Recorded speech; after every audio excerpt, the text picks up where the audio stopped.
l'homme, la paix. Voilà. On parle des droits de l'homme, des droits de l'homme. Oui. Quand il n'y a pas de paix, il n'y a pas de droits de l'homme. Soyons sérieux. Yeah! Et je voudrais ici interpeller la France, les États-Unis, la Russie, la Chine, l'Angleterre. Ils sont les 5 membres permanents du Conseil de sécurité des Nations Unies. C'est eux qui doivent amener la paix. Mais malheureusement, ce sont les 5 qui sont les plus grands marchands d'armes sur la terre. Mon frère Sarkozy, tu dis que l'Afrique n'est pas entrée dans l'histoire.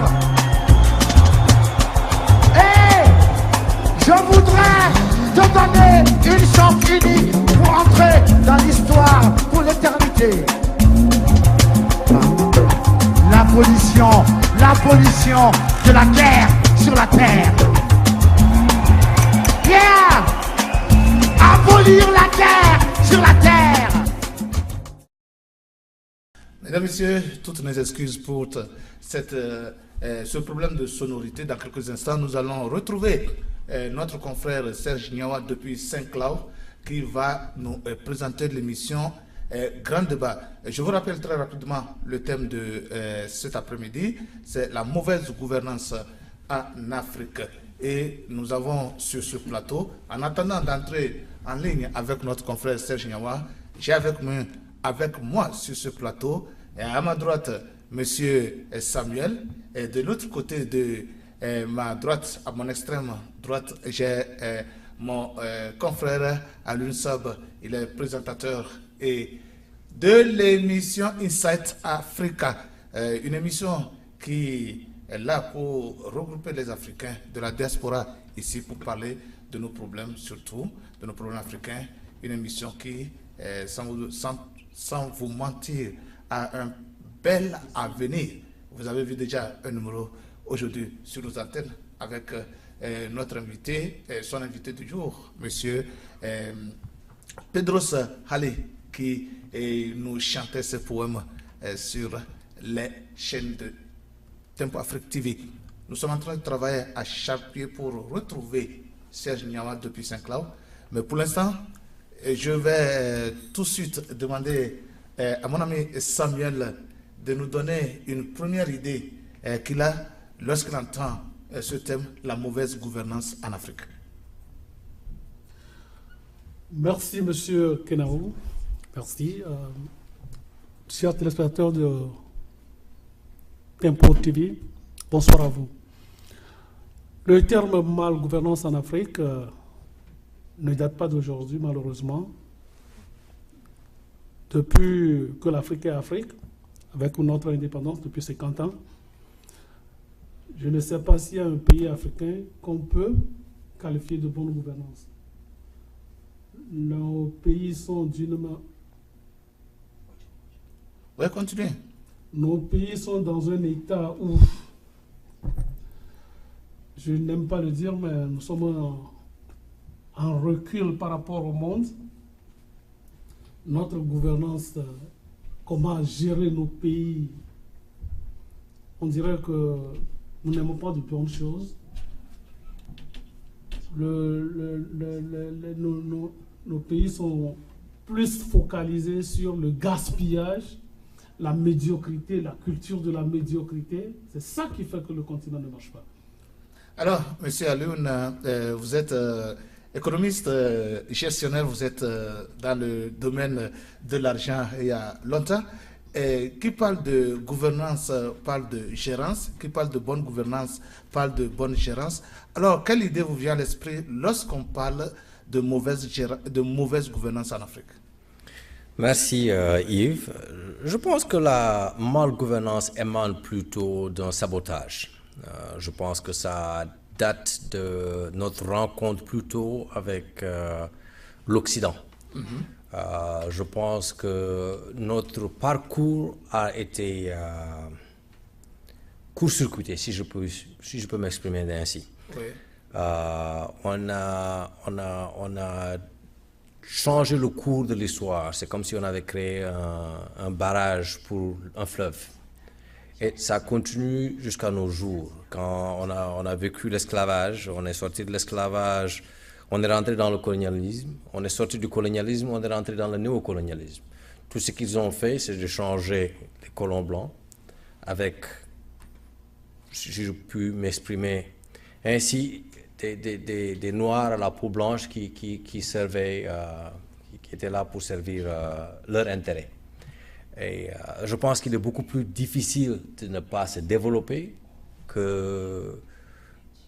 Il y a beaucoup d'énergie qu'on dépense pour ne pas se développer. C'est comme prendre la poubelle de chez soi et de jeter ça devant chez soi. Donc je pense que c'est ça le problème majeur de l'Afrique. C'est qu'on n'a pas encore des intérêts locaux.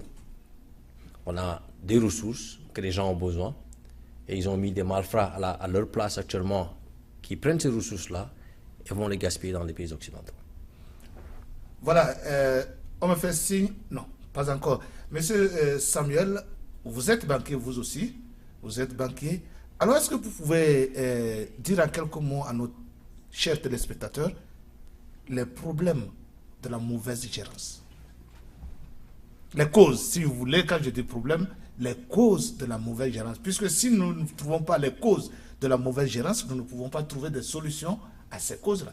Personnellement, quand je vois la gestion en Afrique, les causes de cette gestion, c'est nous-mêmes. D'abord, qu'est-ce que vous voulez dire par là? C'est nous les Africains. Il faut que les Africains ont ce que nous pouvons appeler la défense de leur propre identité, leurs valeurs. Nous n'avons pas de valeurs à défendre.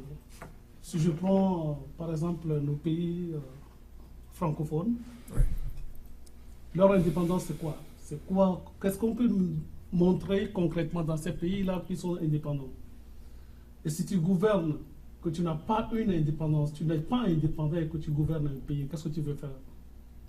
Mais tu as quand même tes couleurs, tu as le drapeau, tu as les couleurs, tu as l'hymne, tu as ton président, tu as ton assemblée. Je n'aime pas le dire. Je prends le cas du Togo.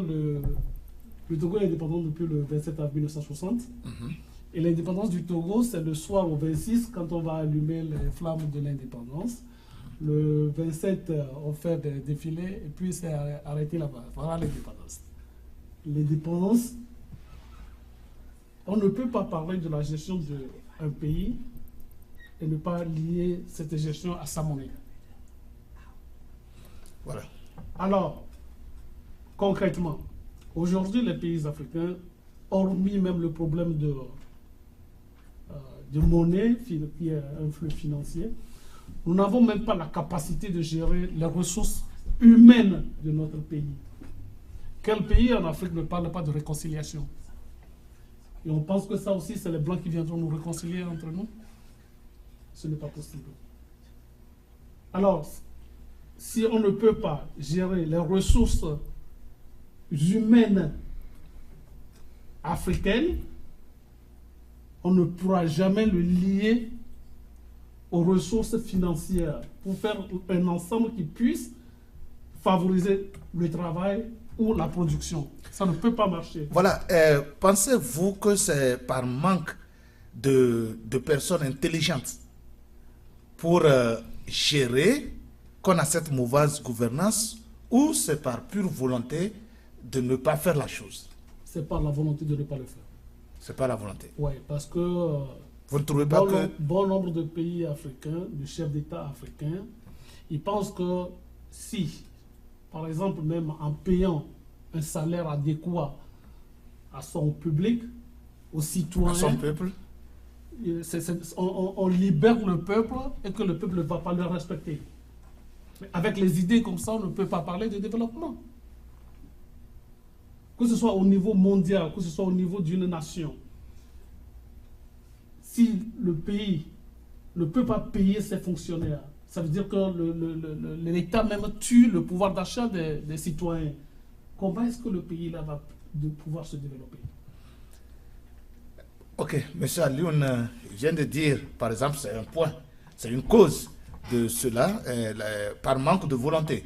Selon lui, c'est par manque de volonté. Est-ce que vous avez dit quelque chose au début, que nous avons été coupés d'histoire. Bon, on a changé le cours de l'histoire de l'Africain. Pensez-vous que ça aussi, c'est une partie de la cause de la mauvaise gérance, de la mauvaise gouvernance? La mauvaise gouvernance, Yves, émane de ça. C'est-à-dire que c'est des gens qui ne sont pas capables. C'est comme si je prenais une équipe de football. Mais l'entraîneur est un pêcheur. Il n'y connaît absolument rien au football. Et je lui dis, il faut que tu deviennes coach de football. Il n'a ni la formation, ni le savoir-faire d'être un coach de football. Alors on lui demande, après 60 ans, pourquoi tu n'as pas réussi? C'était inévitable qu'il allait échouer. C'est-à-dire que les causes sont déjà fomentées. D'un pied, les intérêts, les ressources de l'Afrique sont toujours un point d'intérêt. Donc ils ont besoin de gens qui sont là à leur solde pour pouvoir vendre nos ressources à un prix bas. Je vais donner un exemple concret. Si le cours, par exemple, de l'or actuellement est à 100 $, nos présidents le vendent sur le marché international à moitié prix. On leur donne, sur ces 100 $-là, peut-être ils le vendent à 50. On leur donne 5 $ de cet argent-là ou 10 $ de commission pour avoir vilipendé l'argent du pays. Ils sont heureux avec leur clan, ou bien l'ethnicité d'où ils viennent, on leur donne de l'argent, le reste du pays est bafoué, et donc son ethnie le protège, le reste du pays a peur, parce que tout simplement, on ne peut pas toucher ces gens-là, parce que tout simplement, militairement ou bien policièrement, c'est eux qui sont armés. Donc, on maintient un système comme ça. Et ça a été maintenu depuis nos indépendances. Donc, pour ne pas développer l'Afrique, c'est difficile, parce qu'un coup, un projet qu'ils ont, qui doit coûter normalement 50, nous on paye 1000 $ pour le même projet. Alors que quelqu'un sur le marché international peut acheter ce produit-là à 50 $. Vous voyez? Donc, on vend à prix bas et on achète beaucoup plus cher que quiconque. Donc, si tu me demandes pourquoi tu as un déficit, c'est tout à fait normal, parce que mathématiquement, je ne peux pas être solvable. Donc, c'est ça où le bas blesse. C'est-à-dire que l'Africain a peur d'un. C'est le seul continent où un individu et son clan, pratiquement, ont un dictat sur la population. Et donc, le reste de la population ne se sent pas investi dans l'intérêt du pays. Donc, ils font ce qu'ils veulent. Il y a un gaspillage total. Et donc, c'est tout à fait normal qu'on ne puisse pas se développer. Mais quand on dit que c'est le problème de l'Africain, c'est vrai. Mais il faut qu'on comprenne d'abord là où se pose le problème. C'est-à-dire que tant qu'on n'identifie pas réellement le problème, on ne peut pas le résoudre. Je m'en arrête là pour l'instant. Voilà, je reviendrai sur M. Samuel, mais on me fait signe que notre ami Serge Niawa est en ligne depuis Saint-Cloud. Alors Serge, bonsoir.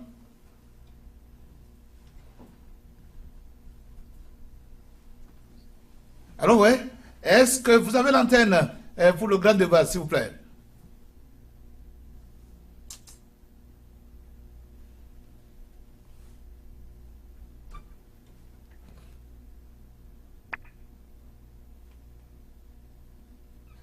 Ok, le son, on a problème de son.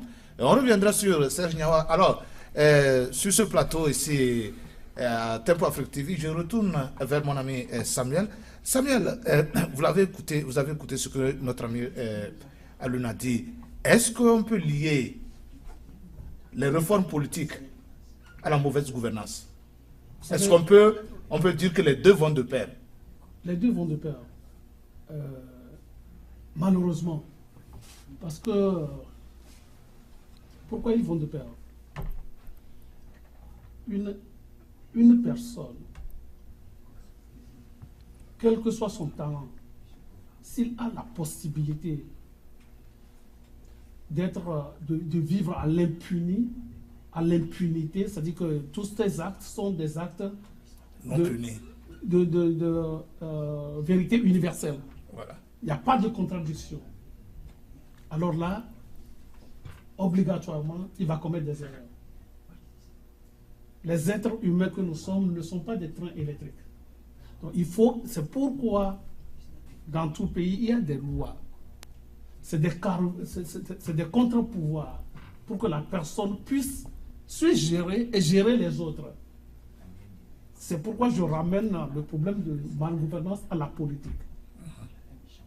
Alors, si on donne la chance à tous les citoyens d'un pays de s'exprimer, de travailler dans sa liberté, n'importe quel que soit alpha, il y aura explosion. Parce que les gens vont s'exprimer à leur manière. Ils auront de belles idées. Mais quand les gens sont comprimés, malheureusement, dans nos pays africains, c'est ce que nous voulons. Nous voulons mettre tout le monde à nos pas. Pourquoi on appelle, par exemple, un président africain le numéro 1 africain? Le numéro 1 en quoi? Le plus fort africain. C'est ça les termes utilisés. L'homme fort. L'homme fort du Togo. Pays, voilà. Vous voyez, c'est malheureusement tu as des raison. termes qui dénigrent, mais que nous exploitons comme si c'est des réalités. C'est des idioties. Avec joie. Avec joie d'ailleurs. Voilà. Bon, je reviens à ce problème de lier notre développement à nos temps passés. Je reconnais, il y a eu l'esclavage. Je reconnais, il y a eu la colonisation. N'oubliez pas, les États-Unis ont été colonisés. Ils sont aujourd'hui les premières puissances au monde. C'est notre histoire. Ce n'est pas qu'on ne peut pas se dépasser de cette histoire. On ne peut pas la trimballer tout le temps. Aujourd'hui, dans les pays africains, je prends le cas de mon pays, le Togo. Oui. Nous n'avons pas d'hôpital. Digne de nom d'hôpital, nous ne l'avons pas. Est-ce qu'on peut me dire que c'est parce qu'on a été colonisé qu'on n'a pas un hôpital? Depuis l'indépendance jusqu'à ce jour? C'est la volonté. Est-ce que nous avons la volonté de développer nos pays? Non, nous ne l'avons pas.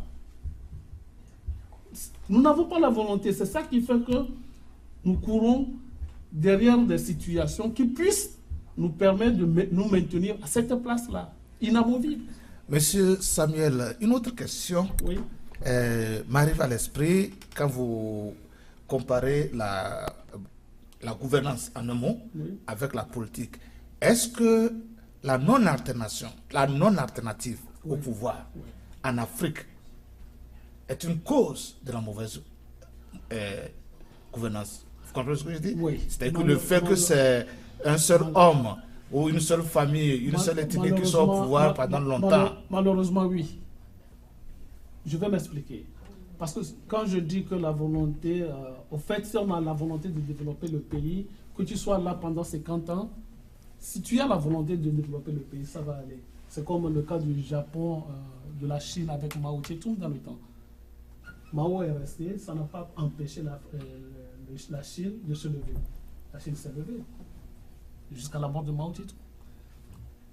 Alors, chez nous, en Afrique, vous savez, nous pensons que on doit être président de la République et garder la chefferie là jusqu'à mourir avec. Si on servait l'intérêt de la nation ou du pays, on peut faire même 20 ans, 40 ans, 100 ans, ça ne crée pas de problème. Mais c'est parce que nous ne faisons pas cette différence entre le bien public et le bien privé. C'est ça qui fait que nous nous asseyons sur notre famille, notre clan, et les autres parties du pays sont laissées à eux-mêmes. Donc ça ne marche pas. La longévité au pouvoir, ça ne peut plus marcher.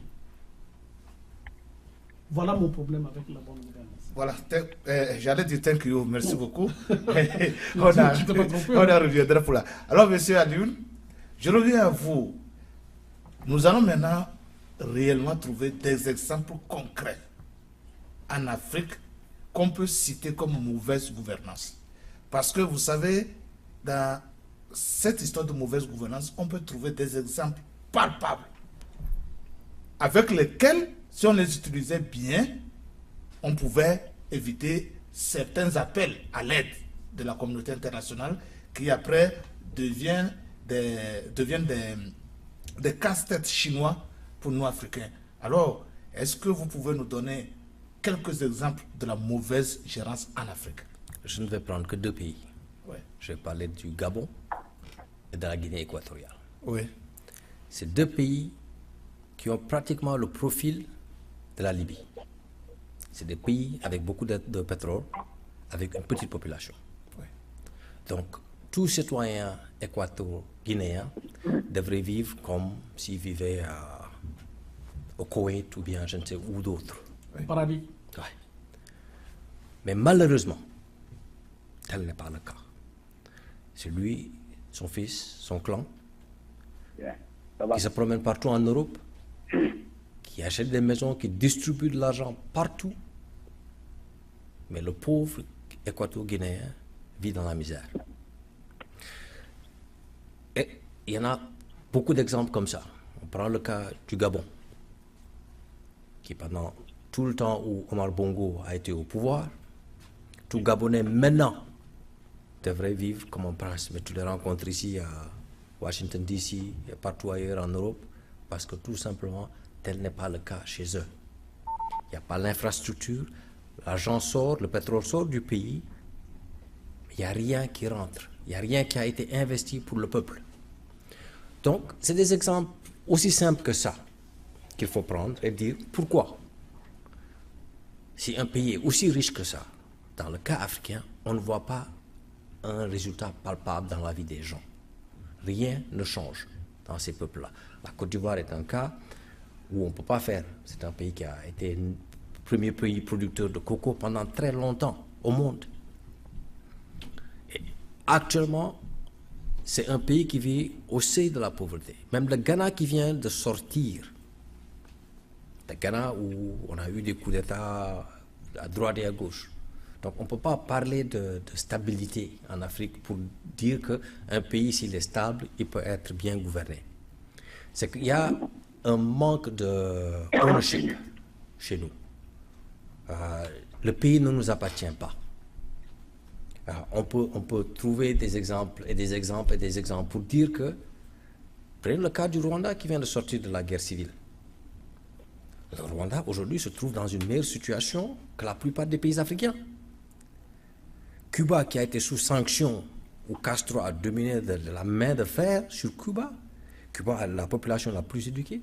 Cuba nourrit sa population. Ils n'ont pas des gratte-ciel, ils n'ont pas des cell phones, mais ils arrivent à vivre à leur faim. Quand on parle de développement, c'est parler de la base même. Ouais, du bien-être de l'individu. Mais si ça, on n'arrive pas à gérer ça, comment voulez-vous parler de gouvernance? Il n'y a pas de gouvernance. Parler de mal gouvernance, même, c'est trop dire. C'est comme s'il y avait une gouvernance et qu'elle est mauvaise. Ouais. Alors, M. Samuel, vous avez quelques exemples? Je veux même emboîter le pas de mon frère pour vous dire que quand je prendrais le Zaïre. Quand on était élève, on me disait que le Zaïre, on peut le qualifier comme catastrophe géologique parce qu'il y a tout dans le pays. Après le Zaïre, je vais vous donner un exemple aussi qui est le Congo. Quel est ce pays qui ne sait pas ce qu'il vend? Comment vous dites? Expliquez-vous un peu. Le pétrole congolais, la quantité qui sort du sous-sol congolais, de la mer congolaise pour rentrer dans le bateau français, les Congolais n'ont aucune maîtrise là-dessus. Ils ne savent pas combien ça sort. Ça, c'est grave. Est-ce qu'on va me dire que c'est parce qu'il n'y a pas un Congolais qui puisse ou qui peut vendre le pétrole congolais à la France? Il y en a plein. Ça veut dire qu'il n'y a pas de volonté. Est-ce qu'ils veulent le savoir? Non. Non, ils veulent. Je pense que, Samuel, Oui. là où se pose le problème, c'est qu'on a une mafia internationale Oui. qui existe. Oui. Et donc, dans cette mafia-là, obviously, ils ont choisi les gars qu'ils ont mis sur place. Voilà le problème. Un instant, je ne vous coupe même pas là. C'est que quand tout le temps nous disons qu'ils ont choisi. Ouais. Et pourtant, ces messieurs sont nos citoyens. Oui. Ça veut dire que nous n'avons pas la volonté. Je pense que M. Alun veut dire que nous élisons leur personne. On ne les élit même pas. Qui les a élus? On ne les élit même pas. Tu comprends? Alors, c'est ce que je dis. Si les Africains avaient la volonté de gérer leur pays, Si on te donne un couteau à tuer un autre Africain, qu'est-ce que tu fais? Tu ne Non. tues pas, tu refuses. Ouais. Mais si nous-mêmes, c'est ce qu'on va dire. Aujourd'hui, si je prends le cas de la Côte d'Ivoire, M. Ouattara, c'est un Ivoirien. Si je prends le cas de la Côte d'Ivoire, M. Ouattara, c'est un Ivoirien. C'est lui qui a autorisé que la France bombarde La Côte d'Ivoire. pas la Côte d'Ivoire, Abidjan en pleine ville. Alors, on va accuser la France? Moi, si je te donne de l'argent et je te demande d'aller tuer ta famille, et que même tu vas à la maison égorger tes enfants, tu veux que je sente quoi? Du remords pour toi? Non, je comprends, je comprends. Soyons sérieux. Ouais, je comprends votre logique. 60 ans. Nous avons eu, l'Afrique a connu ses indépendances dans les années 60. Tu l'as même dit maintenant. Le Rwanda est sorti d'une guerre en 94 encore, de génocide. Aujourd'hui, il marche. Si je prends le cas de mon petit pays, le Togo, indépendant depuis 60, nous avons du phosphate. Et puis on nous accuse encore de trafic de l'or. J'ai ça dans ma poche aujourd'hui. J'ai le document des Nations Unies là-dessus. Qu'est-ce que vous voulez? Nous avons du franc CFA que nous utilisons en Afrique. Jusqu'à présent. Et nous voulons nous développer. Depuis l'indépendance en 60 jusqu'à ce jour, je me rappelle très bien, en 60, juste après les indépendances, il y a l'autre, comment l'appelle-t-on, notre premier président, Stéphanus Olympio, qui est en train de frapper une monnaie togolaise. Monsieur Samuel, on nous fait signe qu'il y a un téléspectateur à l'heure. Alors, on me fait signe que Serge est finalement en ligne. Alors, Serge, bonsoir. Alors, bonsoir, mon cher Kenao, comment ça va? Oh, ça va bien, merci beaucoup, Dieu merci. On vous a là, le son vient très bien. Alors, vous savez, je vous laisse prendre en cours le grand débat. Et je vous rappelle que le thème aujourd'hui, c'est la mauvaise gouvernance en Afrique. Alors, c'est à toi, c'est parti donc. Alors, je vous appelle un peu mal, hein? Allô? J'ai dit que tu as l'antenne, tu peux continuer l'émission. D'accord. Je voulais quand même remercier les chers panélistes. Ils ont quand même développé la mauvaise gouvernance, mais je voulais qu'on aille un peu en profondeur de cette mauvaise gouvernance.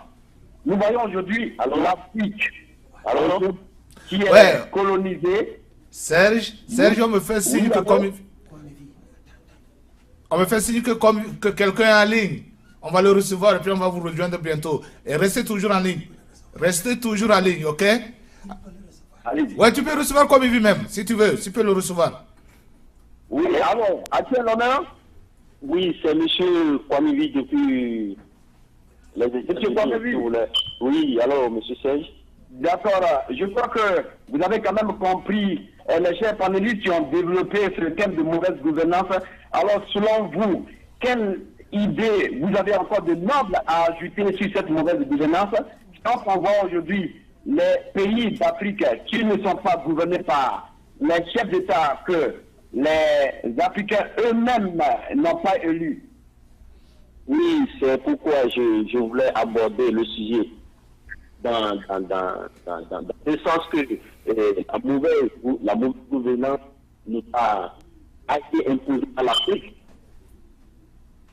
Dans la mesure où, quand on voit l'Afrique avant les colons, l'Afrique était les organisations en Afrique, les empires, les tribus étaient gouvernés par des rois et des empereurs qui respectaient les sujets, qui respectaient les textes de leur empire. Quand un roi est tombé en disgrâce avec les coutumes ou les mœurs, il les sanctionnait et il respecte les sanctions. Mais aujourd'hui, avec la gouvernance que l'Occident nous a imposée, avec l'évolution du monde, donc, tout d'abord, on ne choisit pas en toute liberté ceux qui vont nous gouverner. Un. Et deux, l'Occident s'ingère dans nos affaires. De trois, l'Occident ne veut pas que l'Afrique se développe. Quand on peut donner l'exemple de la Libye. La Libye a un niveau de vie plus élevé que la France. Vous voyez ce que la France a fait à la Libye. D'accord. Quand on prend l'exemple de la Chine, les Occidentaux ont honte que la Chine les dépasse Donc, ils auront plus honte quand l'Afrique les dépasse. C'est pourquoi ils nous abrutissent, ils nous imposent des gens qui peuvent les servir et non servir l'Afrique. Donc, c'est ce que j'ai à vous dire. D'accord, à ce moment, donc. D'accord, monsieur Kamevi, allô? Vous allez peut-être rester en ligne parce qu'on va revenir à nos chers panélistes et chacun va essayer de développer ce qu'il attend. Ok. Alors, restez en ligne, hein? Oui, je suis en ligne. Voilà, revenons donc dans notre studio pour essayer de passer la parole à nos chers panélistes. Monsieur Pamevi? Monsieur Pamevi, je crois qu'on va couper Monsieur Pamevi. On va le couper pour qu'il revienne tout à l'heure. Revenons rapidement dans notre studio pour essayer de combiner avec nos panélistes. Je vais tout de suite passer la parole à M. Samuel Okorinto.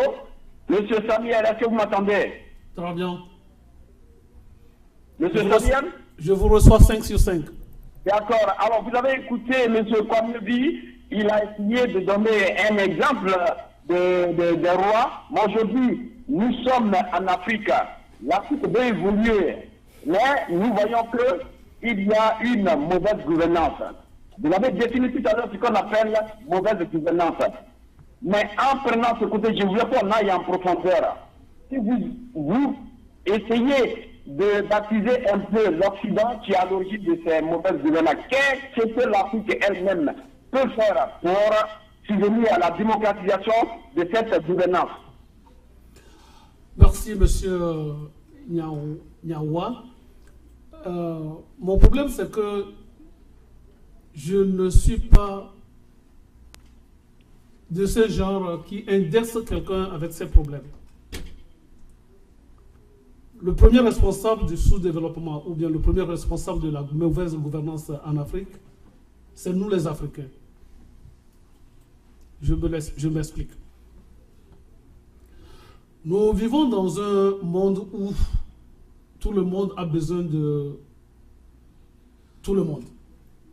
Les pays développés ont besoin des pays sous-développés, les pays sous-développés ont besoin des pays développés, dans n'importe quelle situation.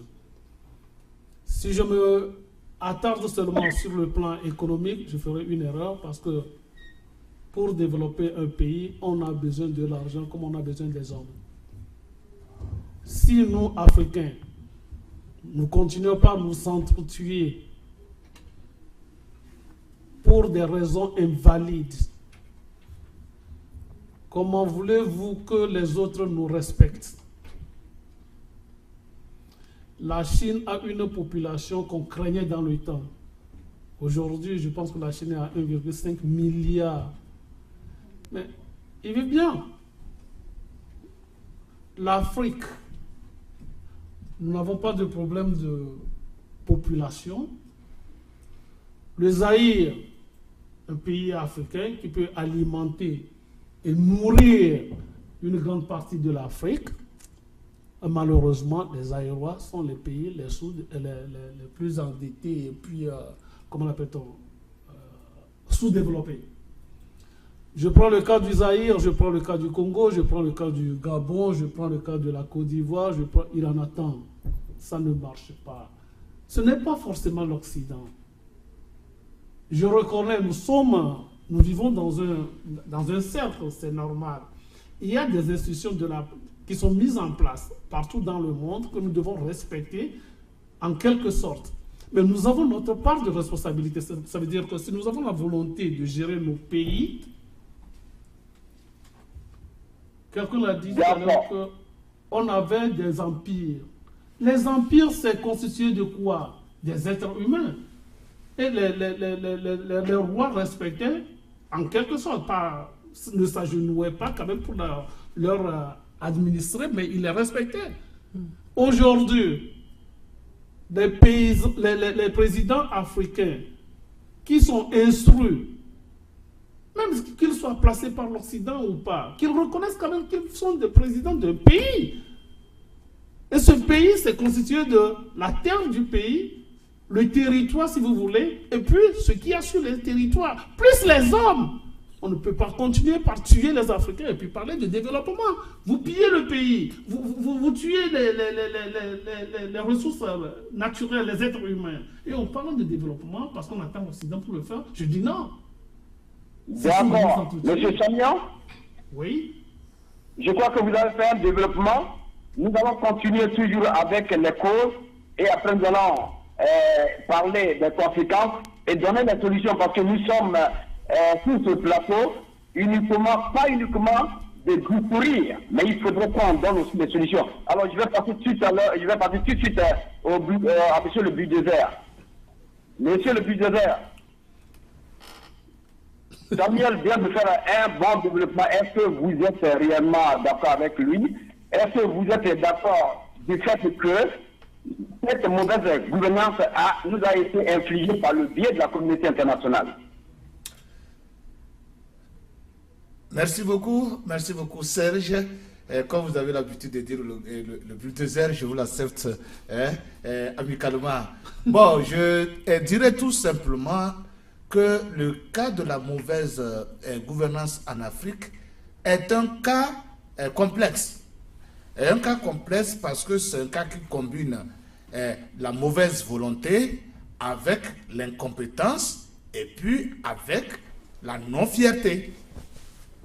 La non-fierté, c'est-à-dire que la perte de sa propre identité. C'est comme ça, moi, je prends les choses. Vous savez, si vous êtes fier de qui vous êtes, de celui-là même que vous êtes, peu importe ce que l'autre de l'extérieur dira que vous êtes. Mais il s'est fait que, Africains que nous sommes, je dirais même depuis nos grands-parents, quand nos grands-parents ont perdu leur identité, ont perdu leur dignité, depuis ce jour-là, on a perdu tout. Et aujourd'hui, quiconque au pouvoir ne peut pas défendre les causes africaines, ne peut pas nourrir sa population parce que il a été aidé par quelqu'un pour arriver là. Et quand il arrive là, s'il aide sa population, s'il se préoccupe de sa population, s'il sort de sa population du sous-développement, alors qu'il va servir le maître. C'est ça le problème fondamental. Donc, c'est là que je dis la perte de l'identité, l'incompétence, c'est quoi? C'est parce que quelqu'un l'a dit ici, vous êtes pêcheur, on vous dit de coach une équipe de football. Un pêcheur et le football, la pêche et le football sont incompatibles. Mais il se fait qu'en Afrique, quiconque peut servir l'intérêt de l'autre, on le met au pouvoir.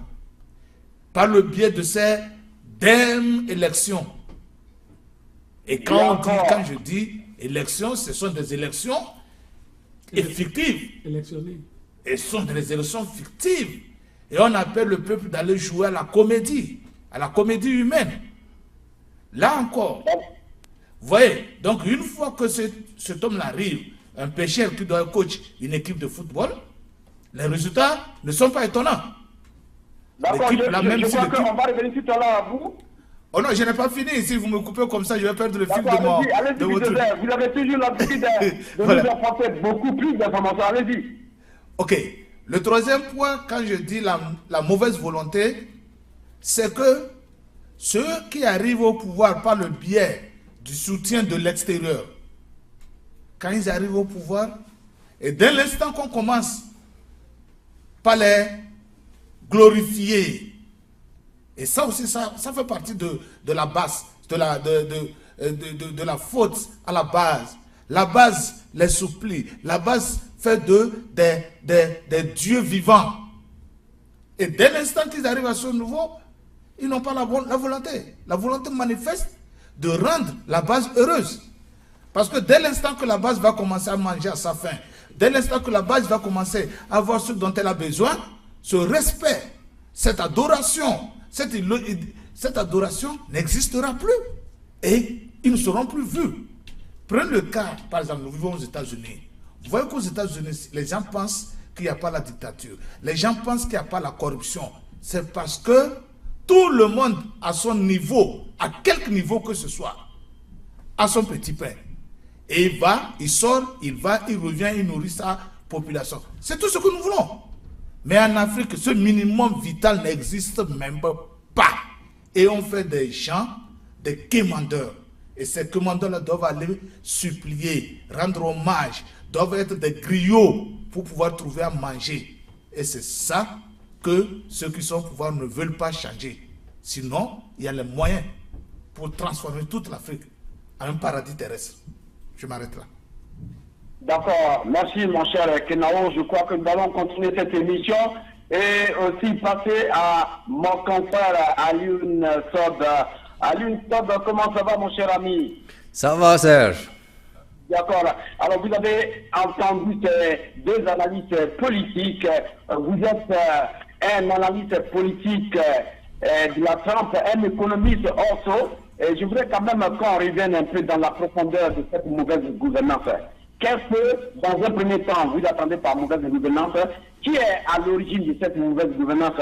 Pourquoi les Africains doivent toujours continuer de parler de mauvaise gouvernance quand on sait qu'eux-mêmes, ils peuvent régler ce problème? Je pense que Samuel et Yves ont touché le nœud du problème. Il y a un manque de volonté, c'est vrai. Il y a un manque de capacité. Parce que tout simplement, ceux qui arrivent au pouvoir sont protégés par les armes. Et s'ils ne servent pas, comme Yves les appelle les maîtres, on les enlève. Et on fomente rapidement une guérilla à l'intérieur du pays pour pouvoir les secouer ou bien les sortir du pouvoir.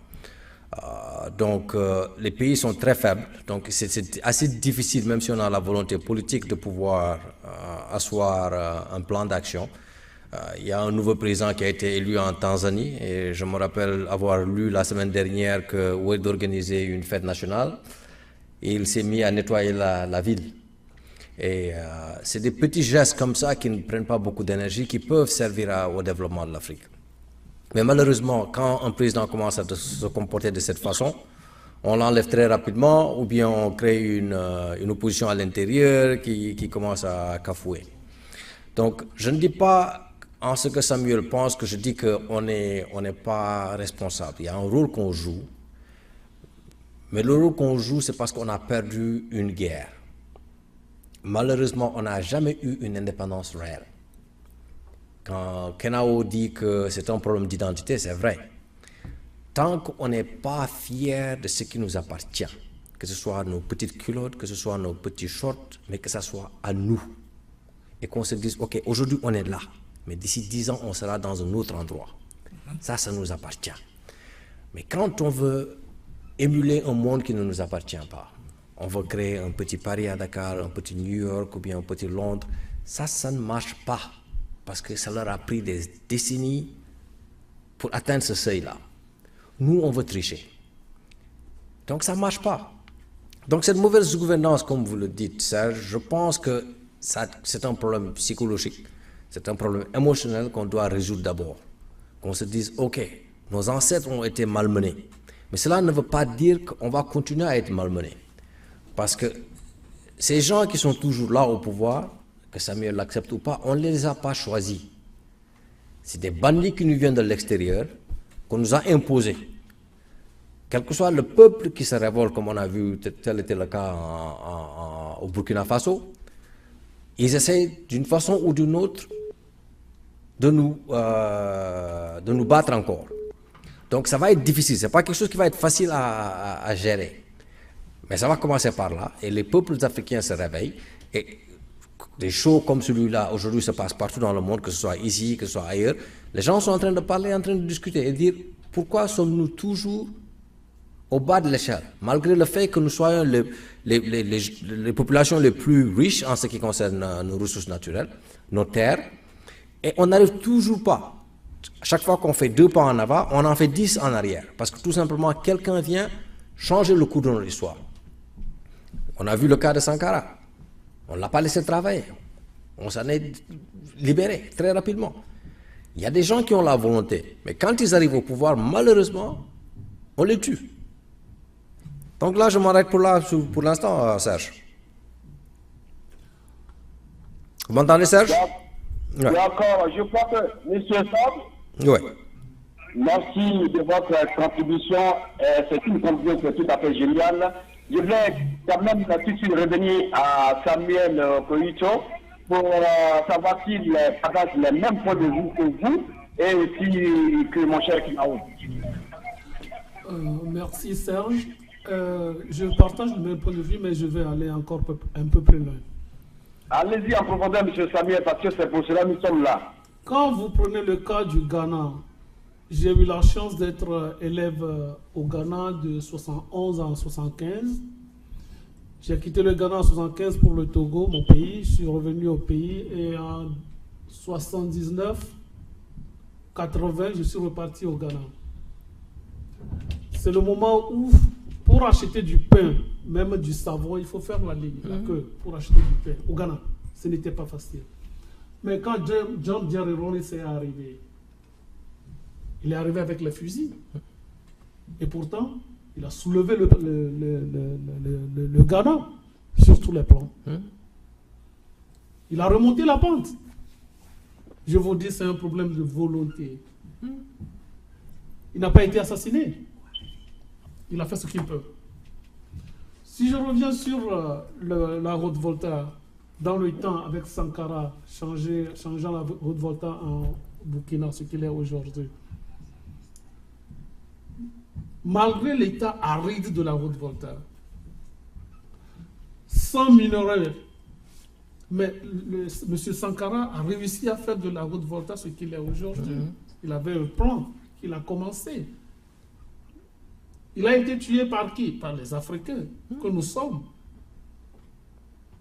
Que nous sommes. Je l'ai déjà dit, j'ai démontré le cas, j'ai fait allusion au cas de la Côte d'Ivoire où un Africain a demandé qu'on bombarde la capitale de la Côte d'Ivoire pour que lui devienne président.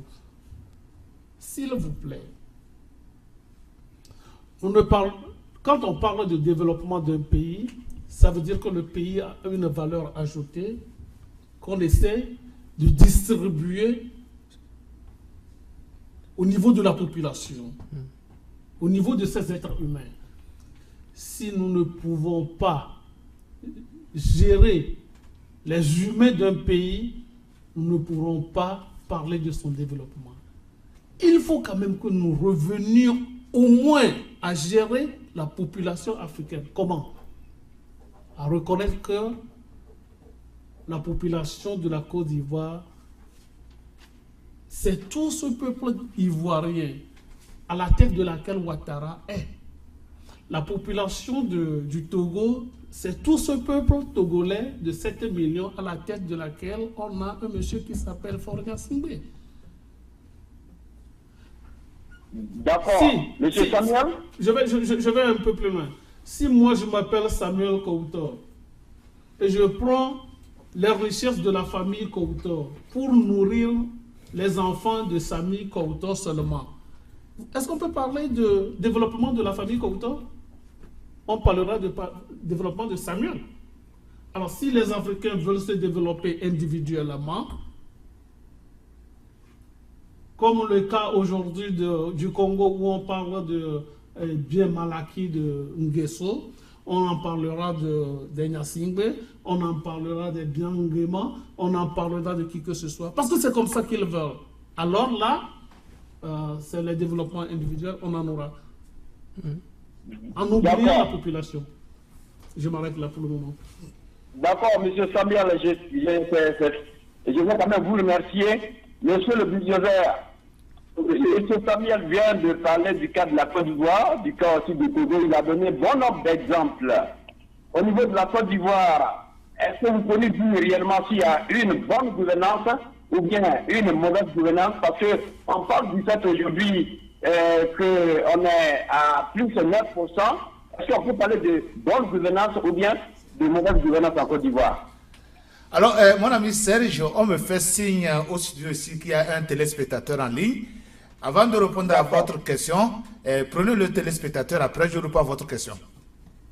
D'accord. Bonjour monsieur. Oui, allô monsieur, c'est toujours comme lui. Oui, à qui est l'honneur? C'est toujours comme lui. Bon, comme vous voulez intervenir, alors essayez encore de nous donner votre point de vue sur ce que vous avez entendu de nos chers panélistes. Oui, j'ai entendu les panélistes. Je voulais quand même les rappeler que la mauvaise gouvernance aujourd'hui en Afrique est en 95% des Occidentaux. Ça vient en 95% des Occidentaux. Alors, comment vous l'expliquez? Oui, voilà, je viens. Puisque les Africains, ceux qui ils mandatent ne sont pas au pouvoir. Si je peux donner l'exemple du Burkina, quand le peuple burkinabé a mandaté Thomas Sankara, vous voyez sa volonté, le peuple l'a mandaté. Donc ce qu'il est en train de faire, il est en train de faire selon la volonté du peuple. Et du moment où l'Occident voit que ça ne les avantage pas, ils l'ont renversé. Et Blaise est arrivé, on voit ce que ça a donné. La Côte d'Ivoire, Laurent Gbagbo était arrivé au pouvoir. Il est en train de servir l'Afrique, la Côte d'Ivoire. Quand l'Occident a vu que ses intérêts sont mis en jeu, on voit ce que ça a donné. Ce n'est pas que les gens que les Européens ont placés ne sont pas compétents. Alassane Ouattara est un homme compétent, mais vouloir servir celui qui l'a placé là-bas, il va agir comme quelqu'un qui n'est pas compétent. Donc, il faut lui rappeler que ça vient à 95% des Occidentaux. Aussi, pour parler du développement, il y a un économiste appelé Maslow. Il a défini les 5 étapes. Les besoins physiologiques, manger, dormir, boire, respirer, se vêtir. Il faut satisfaire ces besoins premièrement et monter au second besoin qui est le besoin de sécurité. Il faut avoir un emploi, il faut être logé, il faut avoir la protection, la police. Ça, c'est du moment où un pays arrive à satisfaire les 3 premières raisons, on peut parler que le pays est en voie de développement. Du moment où le pays n'arrive même pas à satisfaire les besoins premiers, c'est que le pays est un sous-développement. Donc, d'abord, dit que les Européens sont le mal de l'Afrique et ils ne veulent pas que l'Afrique se développe. Parce que la Chine, je l'avais entendu, on va rapidement revenir dans notre studio. Ok. Alors, essayez de raccrocher et on va vous reprendre plus tard, ok?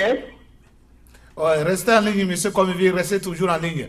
Serge, il y a monsieur Samuel qui voudrait répondre à notre intervenant. Est-ce que vous lui donnez la chance de répondre à ce que notre intervenant vient de dire? Allez-y, allez-y. Monsieur Komivi, merci pour votre intervention. Je veux vous ajouter ceci. Pensant qu'un pays va aider un autre pays, c'est se tromper. Pensant que la France va aider le Togo, c'est se tromper. Sinon, la France aurait aidé déjà la Grèce. La Grèce est plus proche de la France.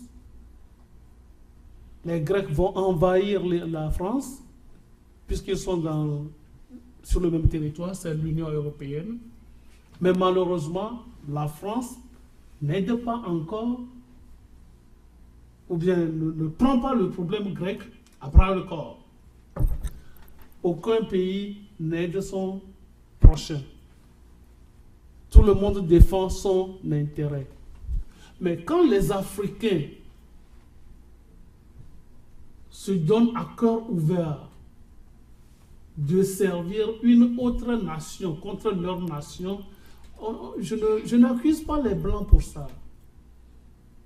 Je reconnais, c'est eux qui essaient de corrompre certaines personnes. Je vois mal quelqu'un qui me donne de l'argent pour détruire moi, ma famille, et j'accepte. C'est ça que je ne veux pas. Si je sais que je suis Togolais et que je vais défendre des intérêts togolais, si quelqu'un me dit, parce que tu peux défendre les intérêts là, tue celui-là, ou fais ceci pour le être seulement, s'il vous plaît. Si j'accepte, c'est grave, c'est moi qui trahis mon pays. D'accord. Est-ce que vous pensez qu'il n'y a pas de forces qui gère les États-Unis? Vous pensez? Pourquoi nous parlons de la gestion des fusils aux États-Unis, c'est-à-dire, how do you call it? Gun law, the control of gun. Et jusqu'à présent, on n'arrive pas à trouver une solution à ce problème d'achat de fusils aux États-Unis. Vous pensez qu'il n'y a pas de forces qui agissent sur les États-Unis? Les États-Unis. S'il y a des forces qui agissent sur les États-Unis, détrompez-vous, il y aura des forces qui agiront toujours sur l'Afrique.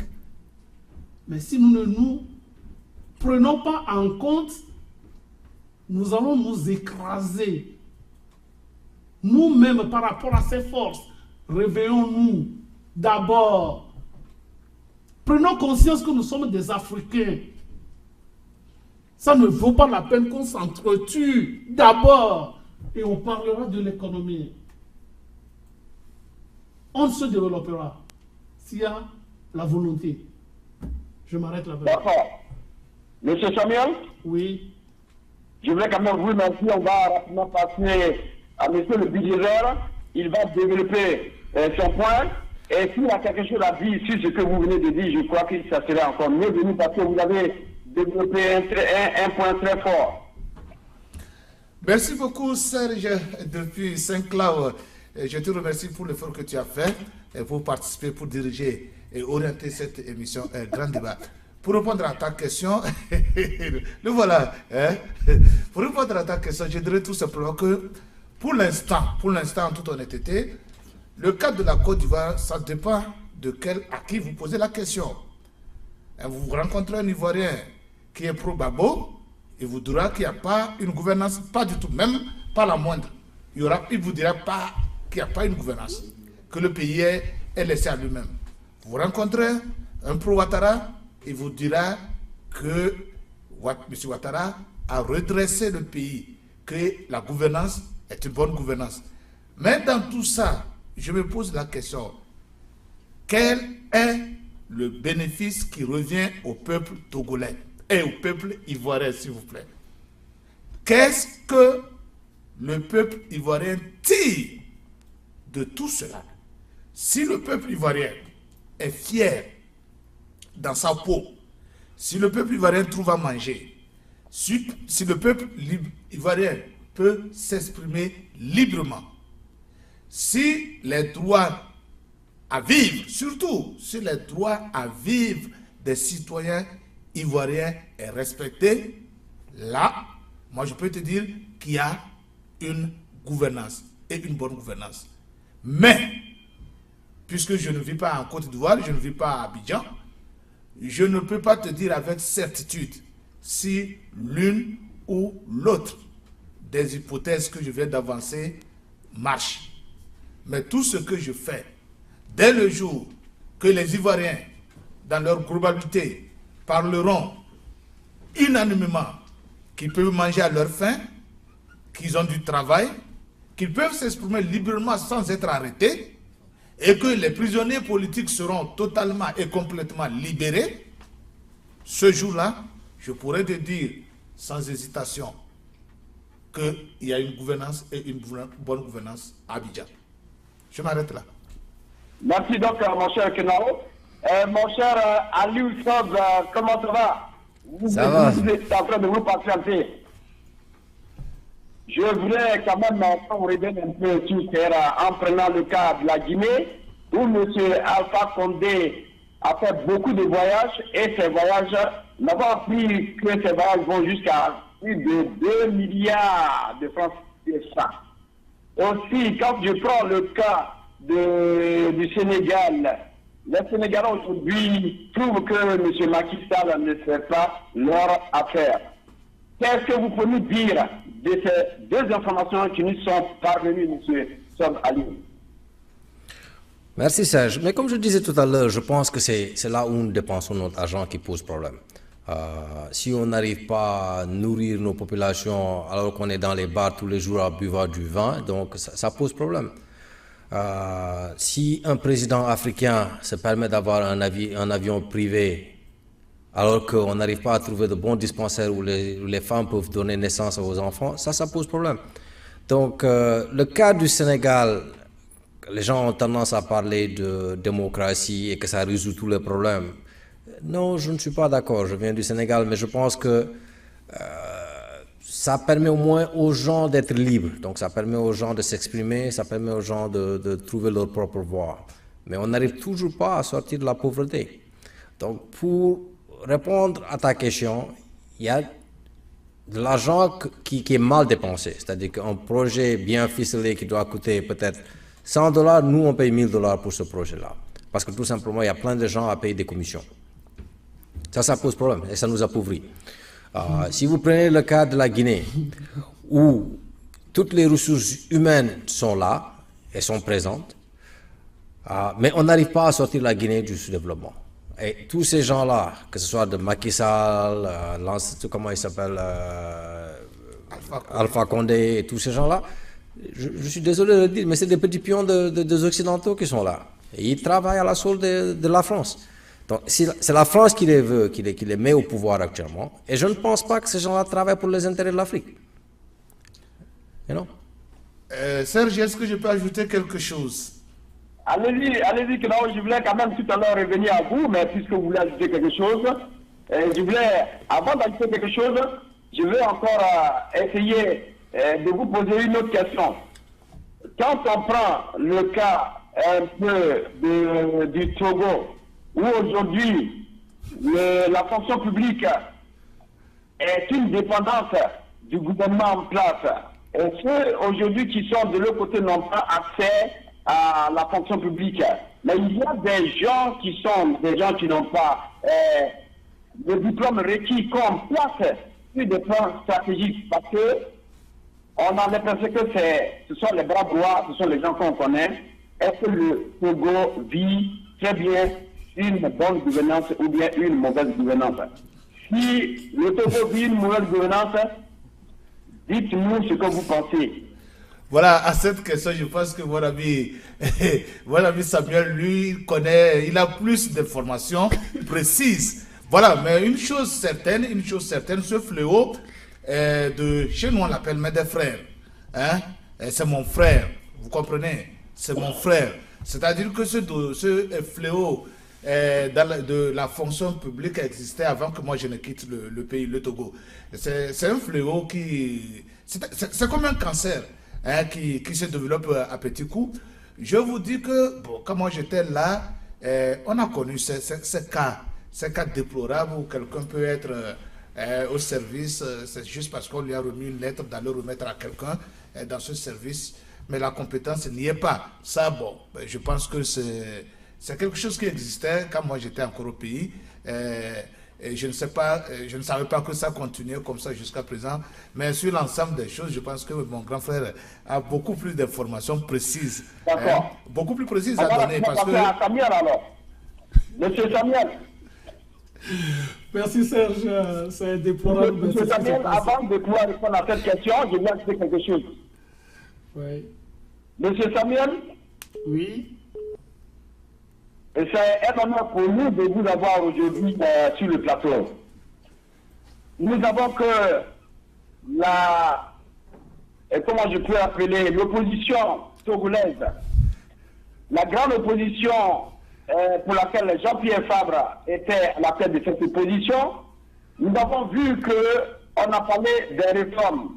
Les réformes n'ont pas été organisées et le Togo est allé directement aux élections. Ces élections ont été remportées par M. Faure. Alors, monsieur, mon ami Serge. Il y a même Jean-Pierre Fabre qui s'est levé pour dire qu'il allait se déclarer. Mais au vu du temps. Et vous l'avez coupé. Alors, on vient de perdre la voix ici. On vient de perdre la voix avec Serge. Alors, Samuel, M. Faure Yapinde, ou bien que il y a eu une bonne gouvernance, c'est possible que nous avons que l'opposition de déclin. Alors, comme il dit, monsieur Serge, oui. On a des téléspectateurs en ligne, est-ce que vous pouvez les recevoir? Bon, Bonjour monsieur, quelqu'un en ligne? Bonsoir, monsieur, ça va? Bonsoir monsieur, comment vous appelez? Moi, c'est Moussa Diawara du Mali, oui. Moussa Diawara, ça fait maintenant de vous avoir au bout de fil là. Alors est-ce que vous voulez intervenir? Oui, écoutez, le sujet d'aujourd'hui, c'est un sujet très très important et je suis là en train de suivre le débat avec beaucoup de passion. Et je vais intervenir à quelque chose que mes confrères ont dit. D'abord, il y a M. Alou qui peut donner l'exemple de la Tanzanie où il y a eu un nouveau président, où le nouveau président était allé en ville pour aller ramasser les ordures, où le nouveau président... Oui. Essayez de diminuer un peu le volume de votre ordinateur. Hein. Je ne suis pas avec un ordinateur, je suis donc essayez de couper. Bon, écoute, je ne sais pas s'il y a un problème de communication, je peux rappeler, sinon je suis avec mon ordinateur là. Ok, donc je disais tout à l'heure que bon, je vais citer l'exemple du nouveau président démocratiquement élu au commandant de la Tanzanie, qui est parti en ville pour ramasser les ordures, qui a annulé les festivités de l'indépendance pour pouvoir payer des lits pour les hôpitaux. Mais je vois aussi l'exemple qui a été donné pour le Sénégal, je vois l'exemple qui a été donné pour la Guinée-Conakry. Bon, je vais intervenir sur le cas du Mali, puisque je suis un Malien. Je ne déteste pas les présidents en place présentement au Mali, mais il faut souvent leur rafraîchir la mémoire, leur slogan de campagne avant d'arriver à l'élection, avant d'être élu comme président. Nous avons des pays où la mauvaise gestion est quelque chose qui est inévitable, si je peux le dire. Pourquoi je dirais pas inévitable? Tout un chacun, avant de venir, a des slogans comme quoi quand ils vont venir, ce sera la lutte contre la corruption, ça sera la lutte contre l'impunité, ça sera la lutte contre les mauvaises gestions. Mais tenez-vous bien, selon des opposants d'Ibrahim Boubacar Keïta, qui disent que pendant le moment de ATT, Amadou Toumani Touré, qui est actuellement réfugié au Sénégal maintenant, lui, il dépensait 60 millions pour la nourriture seulement de la présidence. Mais présentement, là où nous sommes, le président Ibrahim Boubacar Keïta, selon certains membres de l'opposition, dépense 300 millions pour la nourriture seulement de la présidence. Hein? Mais c'est ce même Ibrahim Boubacar Keïta, président de la République du Mali, qui avait un slogan zéro tolérance pour les détournements de deniers publics, zéro tolérance pour ceci, zéro tolérance pour cela. Mais qu'est-ce que nous assistons? C'est ce même président qui vient, qui, tous les peuples maliens attendent de lui pour montrer la rigueur dans ce qu'il a dit. Par contre, c'est 60 millions, des 60 millions, on est parti à 300 millions pour la nourriture seulement, la présidence. Et maintenant, depuis que notre président a été élu, de ces jours à nos jours, à là où je vous parle présentement, bien sûr, combien de voyages il a effectué. Et pire que ça, c'est le même président, avec cette crise du Mali, qui a osé payer un avion présidentiel, qui a fait les échos, qui a suscité pousser la FMI à venir investir. Je crois que nous avons perdu M. Diawara. On va tout de suite revenir à M. Samuel Ruito. Samuel? Oui, Serge. Bon, allez-y, continuez, vous voulez un peu développer aussi ce que M. Kenawa a dit, mais je vous ai posé une question, allez essayer de quand même répondre. Oui, pour ce qui concerne la question sur l'opposition togolaise, vous savez, la lutte togolaise a commencé bien avant 90, mais 1990 était la date officielle. De 90 à ce jour, ça fait banalement 30 ans 25 ans, 30 ans que nous sommes là à tourner en rond. Puisque l'argent est le nerf de la guerre, le pouvoir en place à utiliser ce qu'il a ramassé pendant les 30 ans pour acheter l'opposition. Alors l'opposition a le nom opposition, mais ce n'est pas tout le monde qui est de l'opposition au Togo. Alors Samuel, on nous fait signe qu'il y a un téléspectateur en ligne. Serge, est-ce que tu peux recevoir le téléspectateur qui est en ligne, s'il te plaît? Merci mon cher Kenao. Y a-t-il quelqu'un en ligne? Oui, monsieur Serge, c'est monsieur Diawara qui revient à la tâche encore. Monsieur Diawara, continuez, on vous a perdu tout à l'heure là. Allez-y. Bon, et je disais tout simplement que ce que nous devons faire là, il faut faire les critiques et l'autocritique pour faire avancer les choses. Dans tous les pays de l'Afrique, surtout nous sommes les Ouest africains, nous connaissons bien les réalités de l'Afrique de l'Ouest. Nous connaissons bien les réalités de nos pays respectifs. Mais il est impératif de rappeler à nos présidents, il est impératif de rappeler à nos leaders que ce qu'ils ont dit, ce qu'ils disent avant de devenir président, et une fois qu'ils sont à la direction du pays ou bien de l'État, c'est autre chose que nous voyons. Je vous dis présentement, l'un des plus grands hôpitaux du Mali, l'hôpital Gabriel Touré, est devenu une dépositoire d'ordures. Quand vous passez à l'hôpital Gabriel Touré aujourd'hui, vous allez vous sentir dans un coin où on dépose les ordures. Et pourtant, cet hôpital-là est l'un des hôpitaux les plus renommés du Mali. Pas de Bamako, du Mali entier. Mais, je vous dis, on est en train de parader pour aller en France chaque fois, si c'est pour aller avancer pour le terrorisme. On est en train d'aller de gauche à droite. On voyage chaque 2 jours, chaque 3 jours. Mais toutes ces dépenses-là, Dieu seul sait combien ça coûte aux contribuables maliens, aux contribuables africains. Mais pourquoi ne pas y penser à un hôpital où il y a des malades qui sont couchés par terre? Pourquoi ne pas y créer des lits, des matelas, des matériels dignes de ce nom pour soigner nos pauvres paysans, nos pauvres parents? Bon, c'est de ça que nous devons parler. C'est une mauvaise gérance des affaires de l'État. C'est de la dilapidation des fonds de l'État.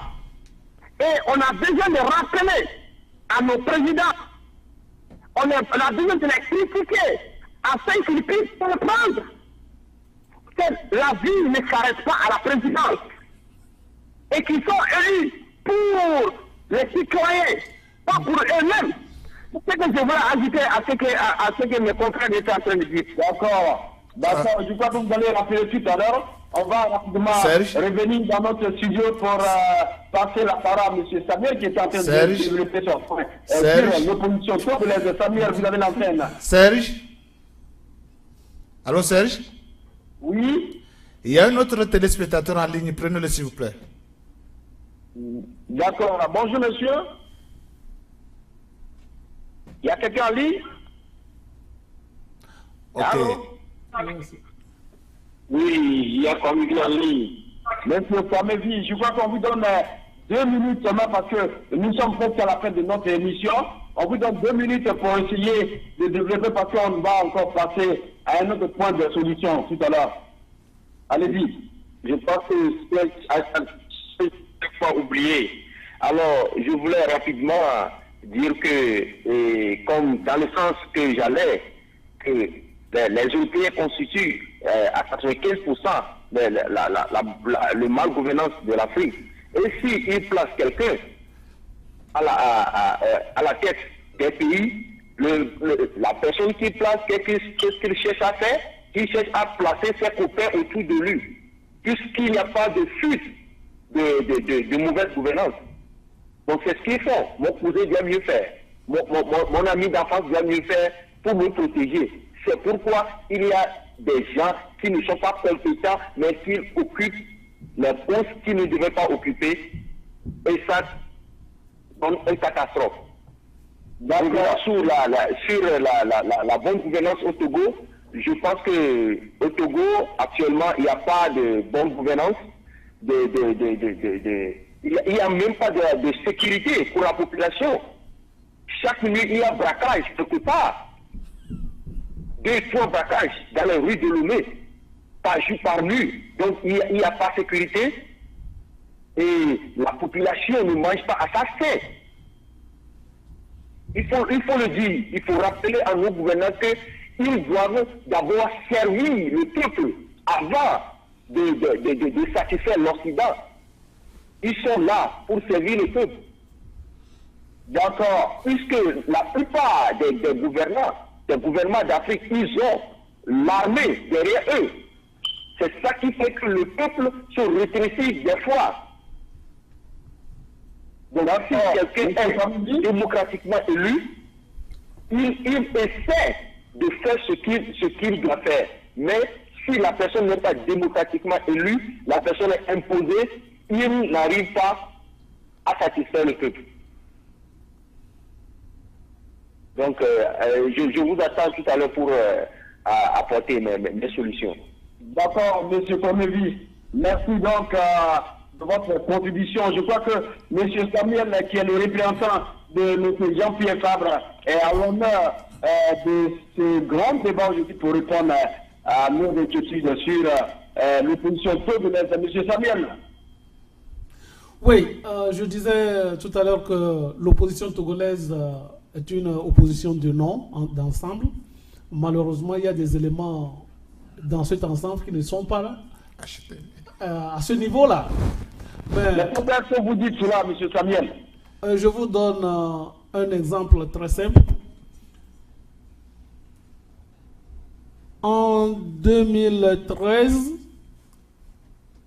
on a organisé des législatives au Togo et l'ANC est sortie avec 19 députés qui le mettaient à la tête de l'opposition togolaise, puisque le second parti qui a suivi l'ANC en matière de nombre de députés, je pense que c'est le CAR avec 3 députés, suivi de l'UFC avec 2.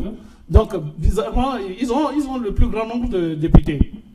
Alors, il y avait une loi qui est votée au Togo en 2012 qui faisait de facto de M. Jean-Pierre Fabre, puisque son parti est le plus élu à l'Assemblée, le chef de file de l'opposition togolaise. Donc, fort de cet avantage, normalement, toute l'opposition devait se ranger derrière au moins l'ANC et ne pas accepter son président. Même s'il ne l'acceptait pas, ce n'est pas lui qui a voté la loi.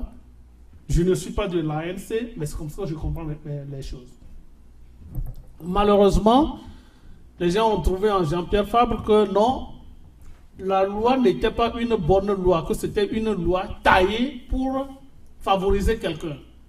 Et puisque lui, il a profité pour être le premier élu, il ne devait pas bénéficier de cette loi-là. Puisque c'est ça que mange le pouvoir, il s'est rangé derrière le clivage entre l'opposition pour organiser quoi? L'élection présidentielle en 2015. Les élections organisées en 2015 ont été émaillées de fraude. Je ne peux même pas l'appeler fraude, puisque au moment où on faisait le dépouillement, le président de la CENI proclame le résultat. Le vice-président demande séance tenante, mais qu'est-ce que tu fais? Le monsieur proclame le résultat. C'est comme ça que le résultat a été proclamé au Togo. Alors, est-ce que c'est une élection? Je ne saurais le dire. Pour ce qui concerne la participation du CAP, avec M. Jean-Pierre Fabre dont vous parlez, le CAP ne devait pas aller aux élections, c'est vrai. Mais si le CAP n'allait pas aux élections, les satellites, les opposants satellites du pouvoir iront aux élections. Et là, ils vont détourner maintenant le chef de file de l'opposition. Et eux, ils vont brader les avantages, les intérêts du peuple. Est-ce que vous pouvez comprendre, monsieur? Allez-y, on veut. Dans cette situation, le CAP est obligé d'aller aux élections, quel que soit Alpha, pour ne pas perdre cette position et brader la lutte du peuple togolais. C'est pourquoi Jean-Pierre Fabre a été aux élections. Voilà pour le Togo. Maintenant, pour ce qui concerne la bonne gouvernance et la mauvaise gouvernance, je l'ai déjà dit, nous sommes responsables nous-mêmes, nous, Africains. Quant à ce qui concerne le Togo, cette année, ils ont voté une loi qu'ils appellent eux-mêmes la loi rectificative du budget. Ça veut dire que, arrivé au cours de l'année, à l'exécution du budget, il se trouve qu'il y a certains comptes qui sont dépassés. Donc il faut voter une loi pour permettre quand même l'exécution, l'allongement, si vous voulez, du budget. On a constaté que l'évolution a été trop importante. Et des questions ont suivi. Pourquoi cette évolution? Quels sont les postes qui ont créé cette avancée ou bien cette différence? Il s'est fait qu'on a budgétisé une conférence. Tenez-vous bien. Un État africain qui budgétise une conférence sur 500 millions de francs CFA. Et l'exécution est allée à 5 milliards 500 millions. Peut-être 1000%. Vous comprenez? D'accord, on vous a compris, M. Samuel. Est-ce que c'est une gouvernance? Avant de le juger même, bien ou pas. Quand moi je suis dans ma famille, même si je donne 500 francs à ma femme qui va au marché, 500 francs, et qu'elle me dit que ce qu'on veut acheter à 500, elle l'a acheté à 5500. Pourquoi tu l'as acheté alors? D'accord. Et quelle a été la réponse donnée? La réponse qu'on a donnée, c'est que l'investissement pour la conférence va améliorer l'image de mon pays à l'extérieur. L'image du pays à l'extérieur. Qu'est-ce qui a entaché l'image? Et quelle est l'amélioration de la vie du simple Togolais à travers l'image du Togo à l'extérieur? Bon, c'est pour vous dire que nous n'avons pas la volonté nous-mêmes de gérer notre pays. Je ne suis pas contre ce que M. Komivi a dit, qu'en 95%, moi, même s'il le donne à 100% aux étrangers, d'accord, c'est à sa manière. Mais personnellement, s'il vous plaît, personnellement, je dis que je ne peux même pas parler d'incompétence. Non. Dans le temps, Samori Touré, nos empires et autres qui ont été gérés en Afrique, ils n'ont pas été à l'école. Mais on gérait quand même l'Afrique. L'université de Tombouctou, ça ne date pas d'aujourd'hui. Les professeurs ne sont pas venus de l'extérieur pour le gérer. Ayons la volonté. Il y a un ministre togolais, M. Nuboupo. Il a été ministre de l'Uniforme, M. Faure Gnassingbé. Mais cet économiste aujourd'hui est conférencier à UK, United Kingdom, en Grande-Bretagne, en France. Et il dénonce encore ce qu'il a fait pour Faure Gnassingbé. Pourquoi les autres ne peuvent pas le faire? Quand on demande aux gens, je vous dis, je parle d'un constat simple. Quand vous créez une entreprise et que vous créez un service contrôle au niveau de l'entreprise, le service contrôle, c'est quoi? C'est une fonction principale instituée dans la société pour contrôler ce qui se passe à l'intérieur. OK? C'est la même chose comme l'État. Au départ, on a placé des garde-fous. Nous avons des députés. Nous avons le président de la République. Nous avons les députés. Nous avons comment l'appelle-t-on? La Cour constitutionnelle. Nous avons les cours économiques. Mais quand tout le monde, je dis bien tout le monde, veut seulement la main du président sur leur tête pour évoluer, ça ne peut pas marcher. Parce que vous êtes placé là pour contrecarrer le poids du président de la République. Si vous laissez ça par terre, qu'est-ce que vous voulez? C'est quand l'Afrique même dépose son indépendance par terre. Qu'est-ce que vous voulez que les Européens fassent? D'accord, Samuel. Allô, Serge? Merci. Oui, mon cher Samuel. Oui. Serge, est-ce que je peux ajouter quelque chose là? Bon, ajouter quelque chose pour qu'on puisse passer maintenant aux solutions. C'est pourquoi nous sommes là. Voilà. Vous savez, on ne peut pas parler des causes de cette mauvaise gouvernance sans toutefois revenir sur certains faits des chefs d'État africains, des faits qui, à mon humble avis, ne justifient pas cette dépense énorme. Je prends le cas de cette conférence sur le le réchauffement climatique. Je ne sais pas, en toute honnêteté, chaque continent, chaque pays a ses problèmes spécifiques. Je ne sais pas pourquoi les Africains aiment danser au rythme des autres sons. Mais à l'heure actuelle, nos populations n'ont pas besoin de cette histoire de réchauffement climatique. Nous, notre problème crucial en 2015, c'est comment nourrir nos populations. Vous imaginez que les chefs d'État africains ont dépensé des milliards pour aller faire le plaisir des autres continents. Ça doit cesser. On doit arrêter ça. Si aujourd'hui, nous prenons ces milliards-là pour s'occuper de nos écoles, nous n'avons même pas l'eau potable. Et c'est encore l'étranger que nous allons demander de venir nous faire des forages, de venir nous faire des fontaines publiques.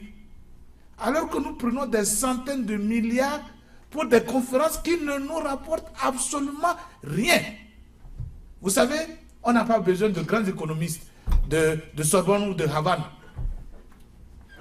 pour vous dire que lorsqu'en matière économique, en matière gestionnaire, lorsque vous investissez, c'est que vous investissez pour avoir des bénéfices. Tous ceux qui ont été à cette conférence de réchauffement climatique ont des intérêts particuliers. Ils sont les premiers pollueurs. Eux, ils ont le problème chez eux. C'est pourquoi ils investissent. Nous, Africains, nous investissons en 2015. Pourquoi? On n'a pas ce problème pour le moment. On a d'autres problèmes. Résolvons nos problèmes avant de chercher à regarder loin.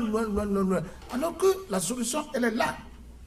Changement climatique pour l'Africain, moi j'ai trouvé ça un peu aberrant et ça doit cesser, s'il vous plaît. Pas du tout. Pour les indiscrétions, pour la conférence de... vous avez ajouté... Un instant. Un chef d'État africain a promis le quart du budget de l'organisation. Wow! Pour se maintenir au pouvoir. Le quart du budget de cette conférence. Ouais. Vous comprenez ça? Allô? Merci. Oui? Allô? Il n'a pas Vous pouvez me laisser intervenir sur ce que M. Yves vient de dire? Monsieur Kwamedi? Oui, vous pouvez me laisser intervenir sur ce que... Vous avez 2 minutes, parce qu'on veut passer aux solutions maintenant. Oui, je voulais tout simplement rappeler que les Africains ont un problème du réchauffement climatique, mais dans un autre cas, il y a urgence de satisfaire les besoins selon l'ordre d'urgence. Donc, c'est tout simplement pour rectifier ce que M. Yves disait. Non, M. Komivi, le soleil africain est là. Dieu l'a créé naturellement. Vous savez, selon l'ordre d'urgence, donc nous devons satisfaire certains besoins avant d'en arriver là. M. Komivi, je pourrais aussi d'accord dire quelque chose, ce que M. Samuel a dit concernant M. Son Excellence, l'ancien Premier ministre, M. Kakonou Bouko, c'est un grand homme qui a voulu servir le Togo, mais le gouvernement en place a vu que, mettant ses compétences en jeu, ça va blesser celui qui l'a mis là-bas. Donc, M. Bouko est un vaillant Africain qui voulait servir l'Afrique, mais le gouvernement togolais n'a pas voulu. Mais heureusement pour lui que d'autres sous-dossiers ils l'ont vu compétent et ils l'ont rappelé pour leur servir. Alors, monsieur Komivi, je vous dis que le soleil africain est un soleil naturel. Si Dieu avait pensé à ce changement climatique, il n'allait pas créer le soleil africain. Il ne dort pas ce soleil africain. Et puis de deux, je vous promets que si demain l'Occident convoque l'Afrique pour une conférence sur la neige, les Africains iront. Je vous dis ça. Ils vont dépenser encore des centaines de millions pour aller à la conférence de la neige, alors qu'il n'y a pas la neige en Afrique. Bon, voilà, c'est ça la triste réalité. Monsieur le bulldozer, ouais.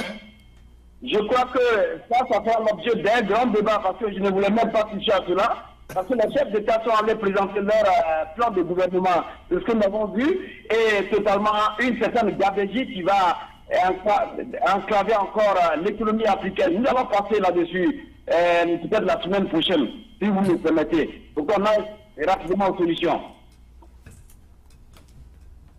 Voilà, vous voulez qu'on entame donc la page des solutions, n'est-ce pas?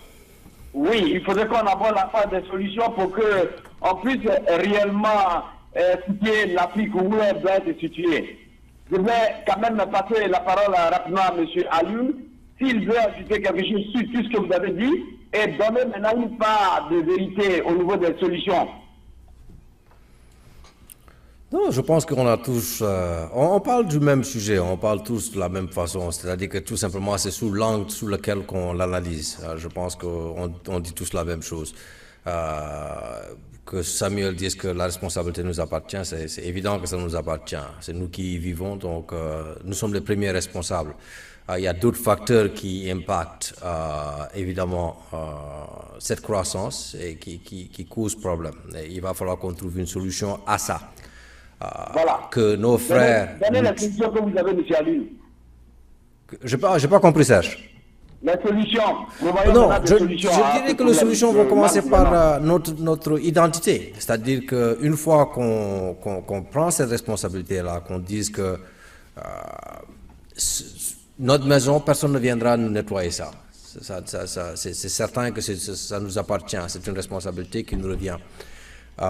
Ce que l'on devrait nous atteler, c'est que comprendre que ces leaders viennent de nous. C'est un mal qui existe en nous et que c'est quelque chose qu'on va résoudre en nous. Une fois qu'on arrive à résoudre ce problème de complexe qu'on nous a mis sous cette forme coloniale, je pense que l'Afrique se développera. Et je pense qu'on est déjà dans ce siècle. Et je ne suis pas pessimiste dans ce sens-là. Je pense que ça prend du temps. Et quoi qu'on dise, ça nous a pris presque 500 années d'être opprimés pour arriver à ce stade-là. Je pense que 60 ans, c'est encore jeune. Malgré le fait que la plupart d'entre nous n'ont pas encore 60 ans, mais je pense que le siècle qui va venir va être le siècle de l'Afrique. Ces discussions, comme je disais tout à l'heure, se passent partout dans le monde actuellement. Les gens sont en train de discuter et essayer de trouver des solutions. Et je pense qu'on y arrivera. Je donne toujours l'exemple des premiers Africains comme les Roger Mila qui sont arrivés en Europe pour jouer au football. C'était des individualités qui arrivaient. Aujourd'hui, vous n'arrivez pas à trouver un championnat européen où vous n'avez pas plein d'Africains qui y jouent. Ça va commencer ici aussi. On aura nos enfants qui sont nés ici, qui vont grandir. Et il y aura des compagnies qui seront gérées par des Africains. Ça commence déjà. Et je pense que ce siècle, donnons-lui encore 20 ans et on atteindra ces objectifs-là. Je m'arrête là pour l'instant, Serge. D'accord. Merci donc à l'une rapidement, M. Samuel Koito. Lorsque nous prenons aussi le budget de souveraineté au niveau de la Côte d'Ivoire, au moment où M. Dabo était là dédié, on parle de 75 milliards. Après M. Dabo, 120 milliards. Au temps de M. Ouattara maintenant, 300 milliards. Au Sénégal, on a 65 milliards. Alors, donnez-nous un peu le contenu de tout ça et proposez-nous des solutions au niveau de cette mauvaise gouvernance. Personnellement, moi, je suis de ces gens qui pensent que la gestion d'un pays, c'est d'abord la gestion de la population, des citoyens du pays.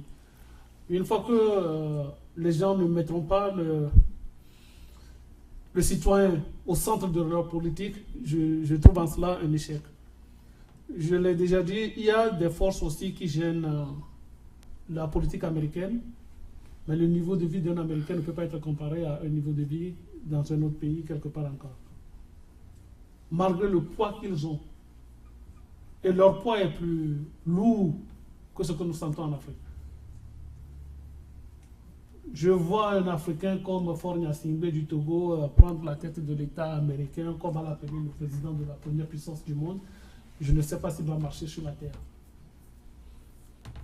Il sera tellement gonflé. Mais regardez, ce n'est pas... Quand vous prenez un État, on l'appelle État. Il a ses problèmes. Est-ce que vous pouvez faire face aux problèmes de la chose là que vous prenez? Il n'y a pas que des avantages. Non. Il y a aussi des risques.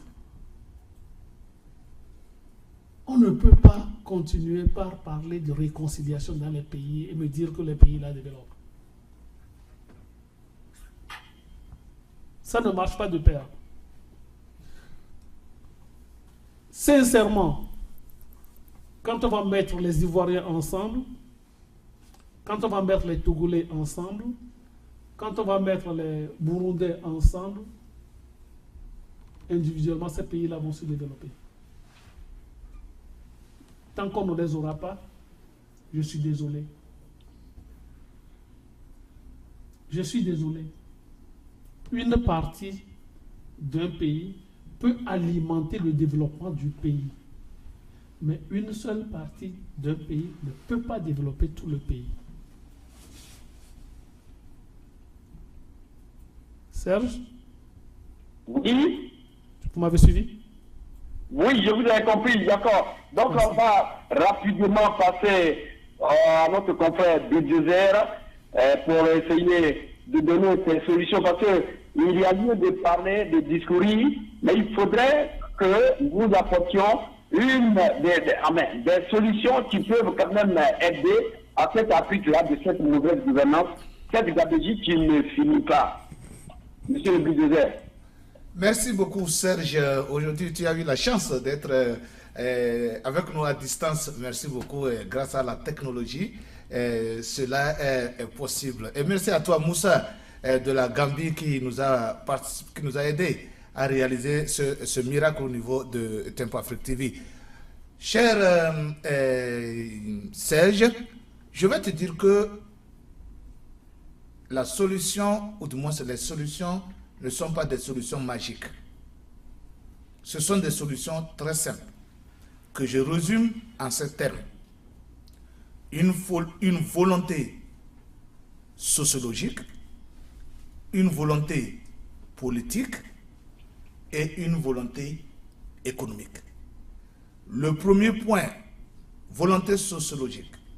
Je voudrais dire tout simplement que l'Africain revienne à la base, aux roots, aux racines, qu'il soit africain, qu'il fasse table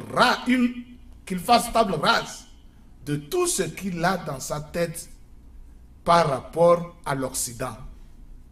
Il n'y a pas un peuple plus développé qu'un autre. Il n'y a pas un peuple plus civilisé qu'un autre. Je vous dis que dans certaines parties de l'Afrique, quand vous faites descendre votre pantalon jusqu'à vos fesses, vous êtes traité de tout. Mais comme ça vient des États-Unis, les gens pensent en Afrique aujourd'hui comme si c'était la meilleure façon de s'habiller. Mais vous faites ça en Afrique, on va vous insulter. Ça voudrait dire que c'est économiquement que les gens pensent que faire descendre le pantalon jusqu'aux fesses vient des États-Unis, donc c'est la meilleure chose. Il n'y a pas un peu plus civilisé qu'un autre. Que les Africains n'aient pas la honte de dire qu'ils sont africains et qu'ils reviennent à la base. Quand je dis à la base, mon ami Alun l'a dit. Que nous cessions de regarder les gratte-ciel. Que nous cessions de regarder des TVG. Que nous cessions de regarder des cell phones avec multiples fonctions. qu'on soit fier qu'on a des routes à terre battues, mais des routes qui nous permettent d'aller d'un point à un autre, à notre propre vitesse, à notre propre volonté. Un jour, nous arriverons à mettre le goudron, et si nous le mettons, un goudron à l'africaine, à partir de ce jour-là, nous arriverons à nourrir nos peuples. Parce que le développement sera un développement progressif à l'allure et à la vitesse de l'Africain, par les coutumes et les traditions et les cultures africaines. 1. 2. La volonté politique. Quand je parle de volonté politique, le respect de l'individu, du citoyen. Il va falloir qu'à un moment donné de notre existence, que nous combinions la politique et l'économique. Je veux dire, le développement d'un individu ne peut pas systématiquement et uniquement venir du politique. Il faut de l'économie. L'économique va jouer. Vous ne pouvez pas parler de démocratie à quelqu'un s'il a faim. Vous ne pouvez pas lui parler de parlement, de premier ministre, du vice-président ou du président, quand lui, il cherche son petit pain, quand les enfants pleurent dans sa tête, dans ses oreilles, il ne vous entendra pas. Vous ne pouvez pas lui parler de tolérance, quand quelqu'un d'autre est en train de détourner des centaines de millions de son pays, il ne vous comprendra pas.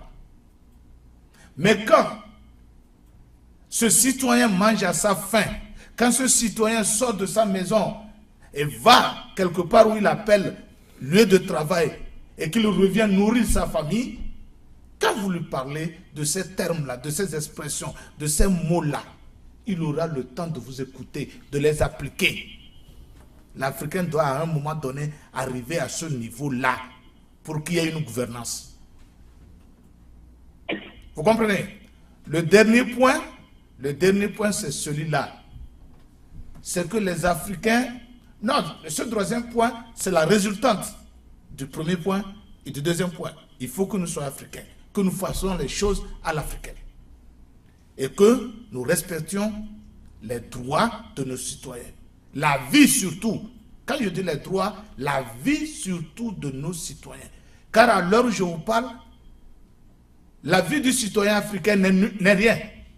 C'est comme la vie d'un animal. Même dans les pays développés, les animaux sont beaucoup plus respectés que les citoyens africains en Afrique. Et ça, c'est déplorable. Tout cela rassemblé, l'Africain aura un développement. Et dès que nous allons avoir ce développement, nous allons parler de gouvernance. Pour le moment, il n'y a pas de gouvernance en Afrique. Je m'arrête là. D'accord.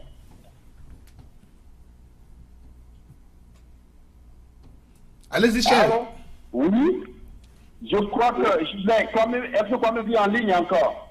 Oui, je suis là. Bon, il y a rapidement une minute impatiemment pour donner mes solutions. Oui, je voulais tout d'abord vous remercier pour ce thème de la mauvaise gouvernance en Afrique. Et je voulais dire aux Africains, comme mes prédécesseurs l'ont dit, de penser à l'Africaine. Et tout va aller. Tout d'abord, sur le plan démocratique, il faut que l'Africain arrête de croire que la démocratie, c'est l'alternance au pouvoir.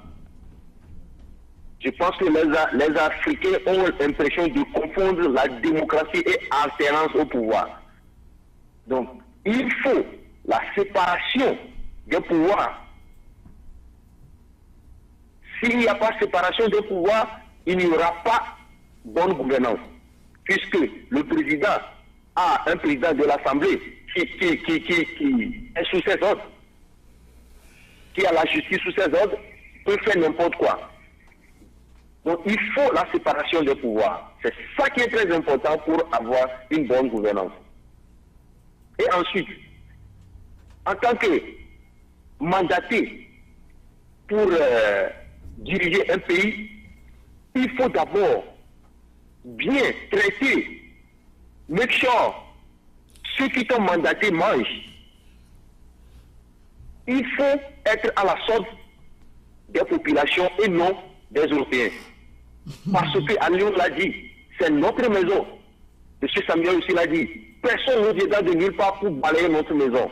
Il faut chercher à nourrir son peuple, à balayer sa maison et avoir la séparation des pouvoirs. Et puis l'Afrique sera au-dessus de la Chine. Je vous remercie. Merci donc, mon cher Framevi. Bonne félicitations à tous ceux qui sont sur cette chaîne de télévision. Bonne félicitations surtout à Cobb Alioune. Bonne félicitations, sans pas oublier à mon cher Samuel Koito qui nous a fait l'honneur d'être sur ce plateau aujourd'hui. Bonne félicitations à notre frère, le budgétaire. Le budgétaire a donné beaucoup de lui-même et je crois que cette émission va se transférer à rétrospective et nous allons continuer toujours à essayer de donner encore beaucoup de solutions. Quant à nous, cette grande émission de grand débat, nous reportons, vous décidez. Les Africains qui est aujourd'hui dans le sillage au niveau du continent, je crois que notre devoir, c'est de vous faire beaucoup de rapports et vous allez décider. Salut. Merci donc à Faria Malik qui assure la production de cette émission. Merci à tous ceux qui nous ont assistés. Nous allons toujours continuer de vous amener beaucoup de sujets brûlants pour qu'ensemble nous trouvions les solutions. C'est pourquoi Simple Afrique Télévision a été créée. Merci donc pour tous ceux qui nous ont assistés. Merci aussi à tous ceux qui veulent essayer de nous emmener les questions pour les poser. Merci aussi à Diawara qui a fait une bonne présentation. Quant à Montar Nyawa, depuis cette ode, je vous dis au revoir et à la semaine prochaine pour une encore bonne prestation, un sujet encore plus brûlant. Alors restez à l'écoute.